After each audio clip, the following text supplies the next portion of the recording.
জীবনে হুট করে মনে নতুন কাউকে জায়গা দেওয়ার আগে একবার হলেও পুরনো সেই মানুষটির কথা ভেবে নিও, যাকে তুমি তোমার মনে জায়গা দিয়ে নির্মমভাবে ঠকেছিলে। তখন হয়তো তুমি ঠিক ততটাই বুঝতে পারোনি প্রতারক মানুষটির করা অভিনয়টুকু, যার কারণে মানুষটির কথার মায়াজালে তুমি আটকে গিয়েছিলে। কিন্তু এখনো যদি তুমি সেই একইভাবে প্রতারিত হও, তাহলে তুমি এখনো বোকাই আছো। যে ভালোবাসতে চায় তাকেই যে ভালোবাসতে হবে এমনটি তো কোথাও লেখা নাই। সবাই তো আবার সত্যিকারের অর্থে মন থেকে ভালোবাসে না। অনেকেরই ভালোবাসার পেছনে থাকে অভিনয়, ছলনা ও প্রতারণার মতো বাজে উদ্দেশ্য। সবার মিষ্টি কথায় নিজেকে ভোলাতে নেই।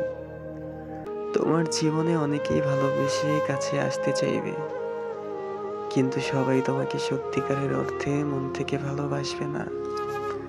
অনেকেই শুধুমাত্র অতীত ভুলে থাকার জন্য নতুন করে কাউকে কাছে পেতে চায়। অনেকের কাছে ভালোবাসা শুধুমাত্র সময় কাটানোর জন্য। যে মানুষটি হুটহাট করে জীবনে চলে আসতে চায়, তার বিদায় বেলাটিও হুটহাট করেই হয়ে যায়। হঠাৎ করে চলে আসা মানুষগুলো সারা জীবন থাকতে আসে না। এরা অনেকটা অতিথি পাখির মতো, খানিকটা সময় মনে নাড়া দিয়ে চলে যায়। অতিথি পাখিকে যেমন আটকে রাখা যায় না, এদেরকেও কখনো ধরে রাখা যায় না। যে মানুষটি জীবন থেকে চলে যেতে চায়, তাকে যেমন জোর করে ধরে রাখতে হয় না, তেমনিভাবে যে মানুষটি জীবনে হঠাৎ করে চলে আসতে চায়, তাকে কখনোই সাথে সাথে গ্রহণ করতে হয় না। সেই মানুষটিকে অপেক্ষা করাতে হয়, তার ভালোবাসার পরীক্ষা নিতে হয়।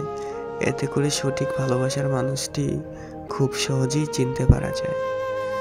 জীবনে ভুল কোনো মানুষকে ভালোবেসে ঠকে যাওয়ার থেকে সারা জীবন একা থাকাই অনেক ভালো।